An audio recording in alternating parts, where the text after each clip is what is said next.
네, 아내와의 이별 얘기를 들었고요. 네. 박상미 선생님도 그런 아픈 이별의 경험이 있으시죠? 네. 저는 이제 가까운 이별이라면 저희 아버지와의 네. 이별인데요. 아버지가 이제 거의 암투병 하시다가 오늘 내일 하실 때 제가 주말마다 서울에서 부산을 내려갔거든요. 그러면 아버지께서 정말 겨우겨우 결어서 항상 저를 마중해 주셨어요. 근데 그날은 터미널까지 가는데 한 10번 정도는 쉬었던 것 같아요. 아빠 집으로 돌아가세요, 돌아가세요 해도 저희 아버지가 오늘은 꼭 데려다 줘야겠다고. 그래서 그날 버스에 앉았는데 항상 아빠랑 저랑 인사하는 게 있었어요. 아빠가 유리창을 똑똑똑 하면서 잘 가. 그러면 제가 잘 있어. 다음 주에 또 올게. 이렇게 인사하고 떠났는데 그날은 아빠가 이렇게 유리창을 똑똑똑 하고 나서 잘 있어. 그러는 거예요. 그때 아 이게 마지막이구나라는 생각이 들어서 제가 아빠를 못 쳐다보겠더라고요. 그래서 그날 끝까지 앞만 보고 인사를 안 하고 올라왔어요.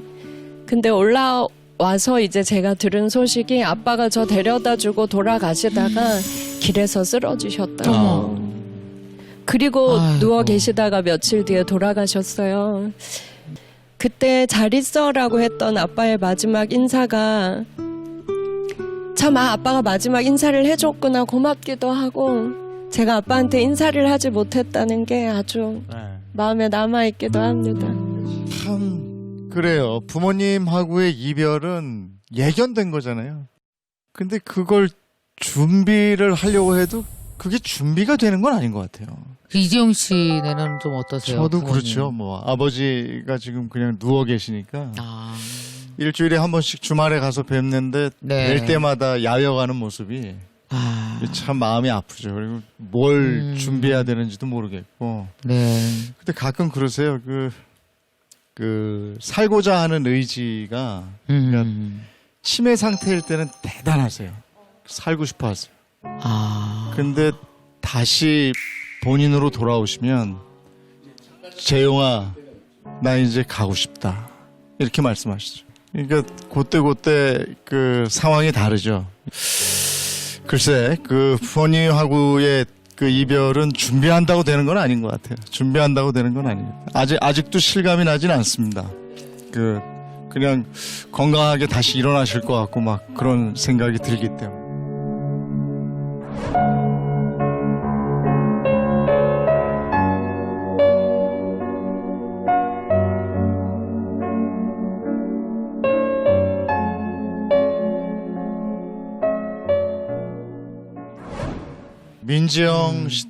민지영 씨만의 어떤 이별에 얽힌 얘기가 있나요? 저는 비혼주의로 살려다가 네. 운 좋게도 40살에 결혼을 하게 됐어요. 아. 예, 제가 결혼한다는 소식을 듣고 오히려 너무 많은 분들께 축하도 받았었어요. 네. 거기에 더불어 허니문 베이비가 너무나 감사하게도 예. 찾아와 주어서 정말 모든 행운을 다 아는 것 같은 네. 그런 행복을 느꼈었죠. 이렇게 뱃속에 이제 아이가 이렇게 조그만 이 점이 너무나 반짝반짝 빛나게 딱 보이는 순간부터 네. 희한하게 저희 부부가 바로 엄마 아빠가 돼버리더라고요. 좀 이렇게 나이를 먹고 결혼해서 그랬는지 모르겠어요. 근데 너무 엄마 아빠가 돼버려서 네네. 태명을 짓고 그 태명을 매일같이 부르면서 이 뱃속에 이 요만한 점하고 아빠 다녀올게 막 인사를 하고 평소 계속 저도 아가야 지금 엄마가 밥 먹을 건데 오늘은 이걸 먹을 거야. 우리 그때 태명이 뽀문이었거든요. 뽀문이는 이거 좋아해? 엄마 닮았으면 좋아할 텐데. 그래서 막 먹고 너무너무 행복하더라고요. 엄마 아빠가 된 이 순간이. 그랬는데 이제 너무나 안타깝게도 이제 원치 않게끔 그 아이가 이제 떠나갔죠, 저희를. 유산을 하게 됐고. 아이고. 너무너무 이제 저희 부부가 너무 엄마 아빠가 돼버리다 보니까 예. 이 아이의 유산을 쉽게 사실 인정하고 받아들이기가 어렵더라고요. 몇 주째 유산이었어요? 3달이 이제 거의 다 돼가지고 이제 했는데 근데 어느 날 이제 병원에서 의사 선생님이 아이의 심장이 뛰지 않는다. 아이가 잘못됐다. 그래서 수술을 해야 되겠다라는 이제 말씀을 해주시더라고요. 네. 근데 저는 그걸 받아들이질 못했어요. 못 받아들이겠더라고요. 아이를 보낼 수가 없더라고요. 그래서 어떡하죠? 이제 죽은 아이를 품고 병원을 안 갔어요. 수술을 안 했어요? 안 했어요?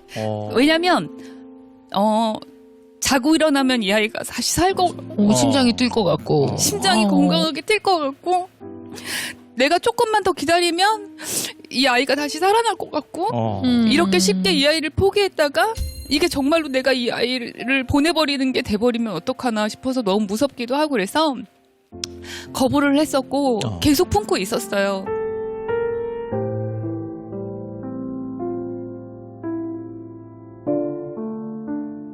근데 이제 시간이 지나면 지날수록 아무래도 몸에 안 좋았겠죠. 얼마나 그러고 한 계셨어요? 2주 정도를. 근데 그때 신랑이 이제 너무 걱정을 하기 시작했고 저도 그런 경험은 처음 해봤는데 온 몸에 울긋불긋한 염증이 막 온 몸에 생기더라고요. 신랑이 이러다 정말 큰일 나겠다. 그래서 저희 친정 엄마랑 친정 엄마를 호출해서 친정 엄마가 저를 거의 끌고 가다시피 병원에 데리고 가서 소파 수술을 했고 소파 수술을 하고 나니까 한 일주일 정도 지나니까 아무 일도 없었다는 듯이 네. 제 피부가 돌아오더라고요. 근데 정말 뭔가 악몽을 꾼 것 같았었고 정말 너무 암흑이었죠. 네. 너무 집착을 했던 것 같아요. 그래서 첫 아이와 그런 이별을 하고 그 다음에 사실 그 슬픔에서 그 아픔에서 빠져나오는 게 사실 너무나 힘들었고 용기가 나질 않았어요. 그래서 조금 저희가 이제 좀 소심해졌던 것 같아요.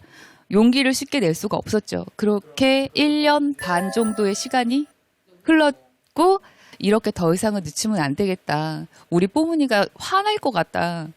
나 다시 올 준비가 됐는데 내가 준비를 안 해서 못 오고 있는 것 같다는 생각이 이제 또 들기 시작을 하는 거야. 그리고 1년 반 만에 또 다시 또 이제 아이가 다시 둘째, 찾아와. 두 번째. 네, 찾아와 줬어요. 네, 근데 네. 이게 사람이 네. 한번 아픔을 경험해 보니까 나 임신이 됐어 또. 네. 그리고 신랑이랑 멍하니 바라보고 기뻐하지를 못하겠더라고요. 그래서 이제 그때 얘기를 했죠. 혹시 잘못될 수도 있으니까 안정기에 접어들 때까지 5, 6개월 정도 될 때까지 우리 비밀로 하자. 그리고 그때부터 최선을 다해서 신랑하고 네. 제가 아이를 지키기 위해 노력을 했죠. 그렇게 남편의 보살핌 속에서 아이를 지켜갔지만 또 아이가 떠나가더라고요. 가족을 잃은 사람들한테 우리가 위로를 한다고 하는 말이 굉장한 2차 상처를 주는 경우가 너무 많아요. 유산을 한 것도 출산한 아이를 잃은 것과 똑같은 심리적 충격이거든요. 그런데 어린 아기들을 잃은 젊은 부모님들이 가장 상처받는 말 1위가 뭐냐면 이거예요. 애는 또 나오면 돼. 애는 또 나오면 돼. 그리고 이 아기를 잃은 분들은 얘가 살아있으면 올해 몇 살인데 이 얘기를 계속 하세요.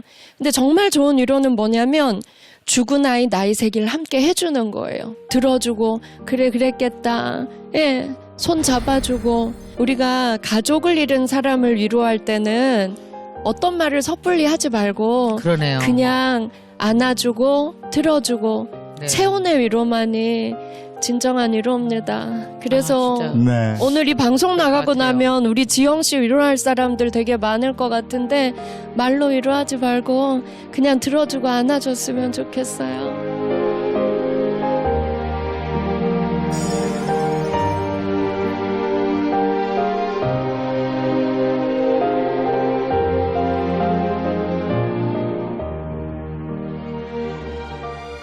다음 사연 얘기 나누겠습니다. 북한에서 태어난 저는 결혼 후에 첫째 딸을 낳았고 부부싸움으로 둘째 아이를 조산해서 잃게 됐습니다. 그 후에 시댁에 첫째 아이도 뺏기고 이혼까지 하게 됐습니다. 그래서 저는 목숨 걸고 탈북을 했습니다. 중국에 도착한 후에 인신매매로 한 마을에 팔려가게 된 저는 거기서 셋째 임신 사실을 알게 됐습니다. 항상 북송 위기에서 자유롭지 못했던 저는 출산 아이를 두고 그 마을을 떠나야 했습니다. 갖은 고초 후에 한국에 들어온 저는 북한과 중국에 두고 온 아이들을 데려오기 위해서 갖은 방법을 다 써보았으나 여전히 생이별 중입니다. 지금도 그 아이들을 생각하며 매일 눈물을 흘립니다.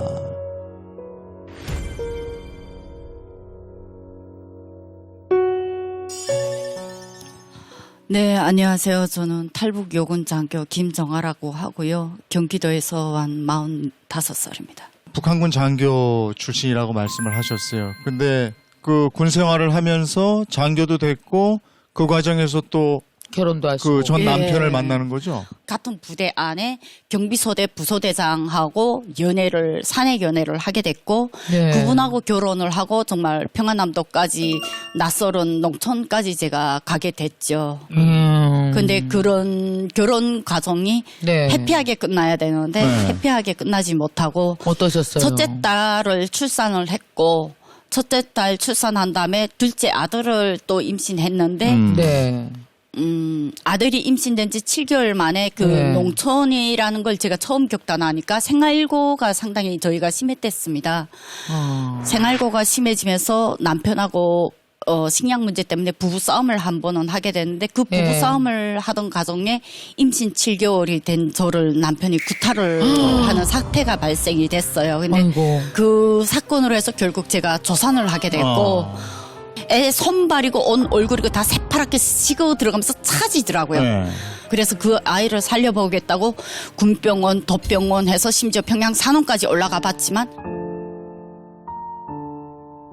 들어 못 가고 통제가 심해서 들어 못 가고 그 세 바퀴를 병원을 돌고 한 3일을 그 병원 주변에서 헤맸어요. 개구멍이랑 개구멍 다 들어가 보려고. 근데 끝내 못 들어가고 돌아서서 오는 과정에 결국 애가 잔등해서 숨졌거든요. 그래서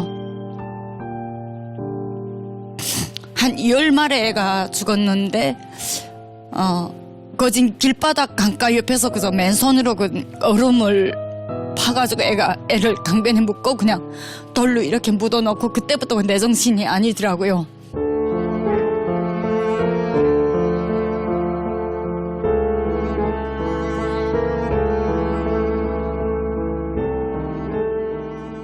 그때부터 정신이 살짝 잃었다가 다시 돌아오고 잃었다가 다시 돌아오고 하는데 문제는 잃었다 다시 돌아올 때마다 내 손에 흉기가 계속 쥐어 있는 거예요.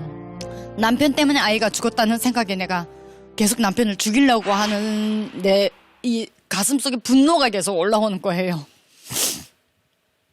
근데 그럴 때마다 정신을 차리고 그 흉기 돌아볼 때마다 그 흉기 안에 누가 보였냐면 저희 큰딸이 보이는 거예요. 그런데 내 딸 얼굴을 딱 보는 순간에 그 아이를 위해서라도 내가 이 가정을 떠나야 되겠다라는 결정이 최종에 내리게 됐어요.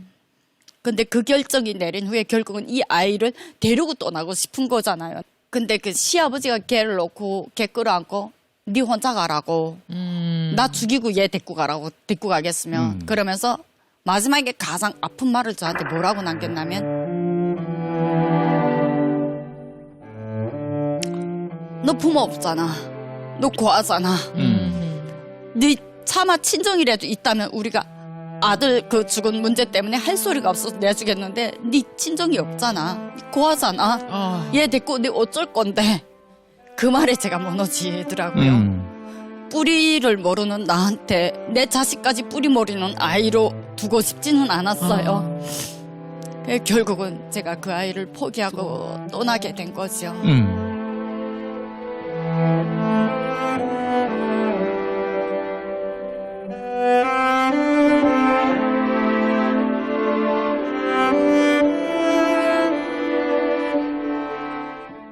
거기서 이제 탈북을 결심하셨고 그렇죠. 이제 탈북을 실행하게 되세요. 그렇죠. 어떤 경로로 탈북을 하셨습니까? 처음에 두만강을 넘을 때는 전 무조건 한국 가겠다고 했어요. 왜냐하면 그 사람들을 복수하겠다는 마음으로 저는 탈북을 시도한 거잖아요. 그런데 두만강 넘어서 첫 브로커한테 제가 그 얘기를 했거든요. 나 한국 가겠다고. 한국 좀 보내달라고 했더니 너 죽으려고 작정했구나. 이러고선 애초에 나는 도망을 칠까 봐 저를 내륙에다 팔아버린 거죠. 근데 중국에 온 지 얼마 안 돼서 뱃속에 북한 남편 아이가 100일짜리 아이가 있다는 걸 중국 온 지 한 달 만에 발견을 하게 된 거예요. 아니 첫 번째 남편. 폭행했던 그 북한 남편의 아이가 뱃속에 있는 걸 발견하신 거예요. 중국 가서. 그러니까 탈북할 때 내 뱃속에 이미 시집에서 나올 때 내 뱃속에 아이가 있는 걸 내가 모르고 나온 네. 거예요. 근데 누군가가 그거를 벌써 꽁안에다 고자질을 했는데 고발을 했는데 뭐라고 고발했냐면 북한 여성이 온 지 한 달밖에 안 됐는데 북한 아이를 임신된 채로 왔다. 무조건 돌려보내야 된다. 라고 고발을 해버린 거예요. 그래서 시공항까지 올라간 자리에서 제가 통역한테 제가 그랬어요. 나 북송시켜라. 그런데 당신들 나 산채를 못 넘길 거다. 왜? 두만강을 내가 살아서는 그 땅을 안 넘겼다고 결심한 사람이기 때문에 당신 나 넘기되 아마 나 시체나 넘길 거다. 이러고 그 자리에서 내가 사무용품이 막 덮쳐가지고 시도를 했거든요. 근데 이 중국 남자의 집안 쪽에 먼 친척이 그 당시 공안의 간부였어요. 그쪽으로 압력이 내려와서 벌금만 받고 내보내라. 이래서 결국 그 위기에서 넘어났지만 한 번씩 공항까지 끌려 올라갔다 온 그 공포가 2년 3개월 중국 그 집에서 사는 동안에 저를 상당히 그 공포에 떨게 했습니다. 그리고 결국 그 아이를 거기서 낳을 수밖에 없었고 아이를 낳으니까 안심이 됐지만 아이가 커가는 걸 보니까 더 불안이 증폭이 됐어요. 그게 바로 강제북송이라는 두려움 때문에 언젠가는 이 아이 보는 앞에서 내가 끌려가지 않으면 언젠간 이 아이하고 이별을 하겠다라는 두려움이 그동안 계속 엄습했고 2년 3개월 동안 중국에서 살면서 단 하룻밤도 제가 발편잠을 못 잤어요. 그런 공포나 두려움 때문에 한국행을 결행하게 되는 겁니까? 그렇죠. 특히 그때 당시 내가 한국으로 들어올 수밖에 없는 상황이 또 하나까지 몰려온 게 김정일이가 중국을 방문한다는 기사가 그때부터 나오기 시작했어요. 중국에서는 바로 그 북한의 지도자나 누가 방문했을 때 네. 그들에게 또 다른 중국하고 북중 간의 외교적인 또 다른 하나의 선물인 거죠. 예, 그런 의미에서 탈북민들 대검거 작업이 이루어집니다. 아, 그게 하나의 선물로. 그렇죠. 탈북민들은 결국 북중 간의 외교의 또 다른 하나의 희생양이고 그들의 선물인 거예요. 그러기 때문에 그런 희생양에 누구보다도 시공항까지 끌려 올라갔기 때문에 나는 거기 기록이 다 있거든요. 네. 그렇지. 그렇기 때문에 저는 그 자리에서 김정일이 오기 전에 저는 중국을 뜰 수밖에 없는 상황이 몰린 거죠. 거기서 이제 실행을 할 때 어떤 과정을 통해서 한국으로 올 수 있게 됐어요? 과정이라는 게 브로커가 있어야 되는데 저는 애초에 브로커가 없이 그냥 내거리 한복판에 뛰쳐나왔어요. 근데 그 내거리 한복판에 뛰쳐나올 때 이제 아장아장 걷는 아기를 데리고 나올 수 없고 엄마들이 그런 마음이 있잖아요. 나는 죽더라도 애는 살리고 싶은 그런 마음. 내가 이 길에서 가다가 죽을지 살지를 모르고 일단은 그 아이 보는 앞에서 내가 족쇄 채우고 끌려가는 모습만 안 보이게 하기 위해서 내가 거길 떠났거든요. 네. 떠나올 때 북한에 있는 딸은 헤어질 때 5살이었지만 그 아이는 이제 2돌밖에 안 됐어요. 애가 막 울더라고요.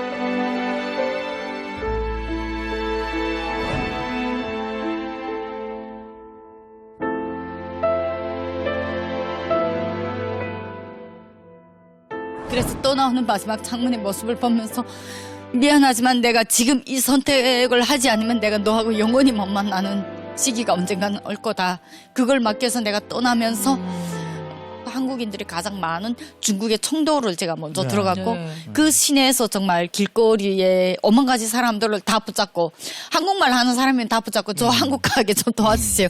저 북한에서 왔습니다. 이랬더니 이 사람들이 야, 미쳤구나라고 했어요. 그러니까 미친년이죠. 그거에 말 그대로. 왜냐면 중국에서 누구보다도 북한에서 온 신분을 다 숨기는데 나는 길 가는 사람들한테 다 손 붙잡고 나 한국 좀 보내주세요. 저 좀 살려주세요.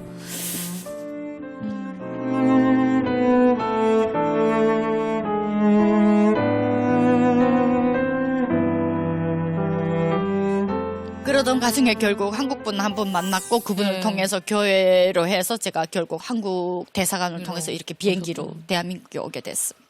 아, 그럼 두 아이랑 헤어지신 거네요. 그 아이고. 모진 과정을 거쳐서 한국으로 오셨어요. 그리고 한국에서 이제 한 10년이 됐는데 그 두 번의 아이들하고의 생이별 그걸 겪으면서 온 그 엄마의 심정은 어땠겠습니까? 한국에 와서 2013년까지는 애하고 중국에 있는 딸하고 전화 통화는 됐어요. 그랬어요? 근데 2013년에 맨 처음에 한국 오자마자 중국 남편하고 딸아이를 한국에 데려오려고 국제 결혼을 제가 준비를 했는데 중국 남편이 일체 모든 걸 다 거절을 했어요. 그때부터 그 딸 아이를 찾겠다고 제가 많은 노력을 했고 부록구들 2번이나 보냈지만 부록구들 다 도끼 들고 사람들 덤벼든다, 길바닥에 오토바이 가로막는다, 이런 사태가 벌어졌고, 지금도 제일 속상한 게 뭐냐면 애 옷을 보내고 싶어요. 네. 북한은 보내고 싶어도 못 보내는데 중국은 보낼 수가 있잖아요. 중국 우편으로 보내는데 애 사이즈를 몰라서 온 옷가게에 그 나이 또래 애들 뒤를 쫓아다녀요.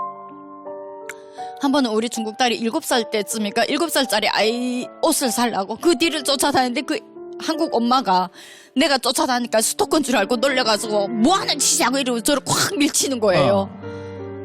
그래서 그 달에 턱 주저앉는데 그냥 나도 모르게 눈물이 활깍 나오더라고요. 그래서 내가 그 사연을 말했거든요. 사실은 중국에 딸이 있는데 애 사이즈를 모른다.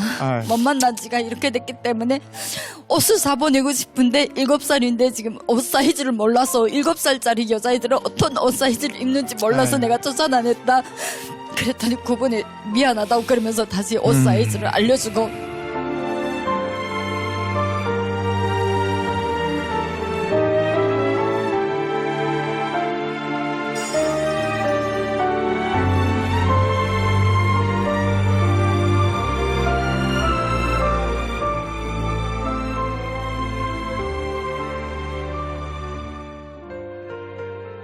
만나면 제일 해주고 싶은 게 뭡니까?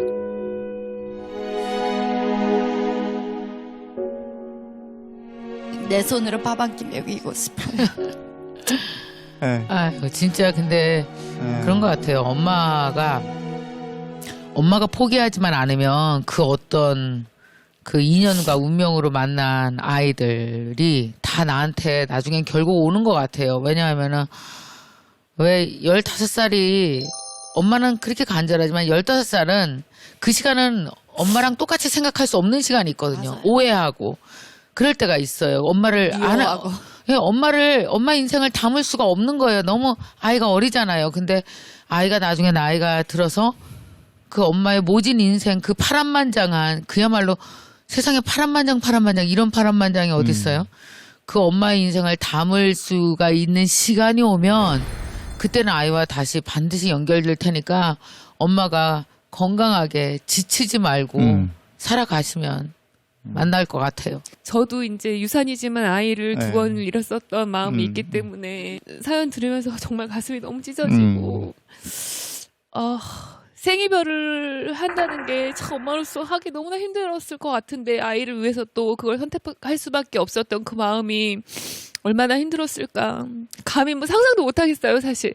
근데 또 말씀 듣다 보니까 우리 중국에 있는 딸이 이제 성인이 되고 또 시집을 가고 또 아이를 낳게 되고 이런 과정에서 언젠가는 먼저 엄마를 다시 찾아와 주지 않을까 뭐 이런 생각이 또 들고. 중국 따님은 우리말을 할 줄 아나요?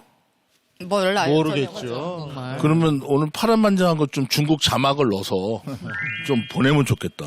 그저 이경재 선생님 말대로 이게 또 중국 자막으로 중국에 갈 수도 있는 나 뭐 것이고 그랬으면 좋겠어요. 예. 북한에서도 한국 방송을 본다니까 볼 수도 있을지 몰라요. 그러니까 두 딸에게 하고 싶은 얘기를 예. 이 자리를 빌려서 한번 해주신다면.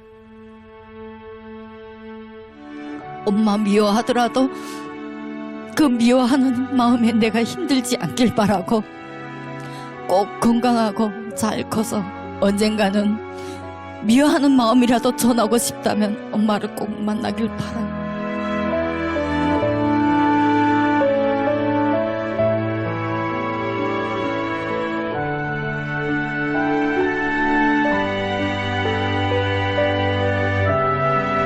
이 세상의 모든 신들에게 그 아이들을 지켜달라고 간절히 빌고 싶어요.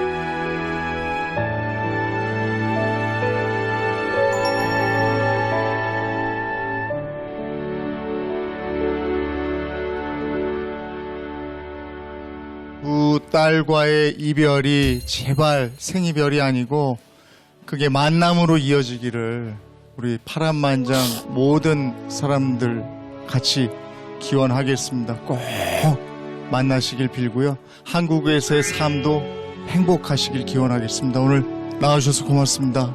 네. 감사합니다.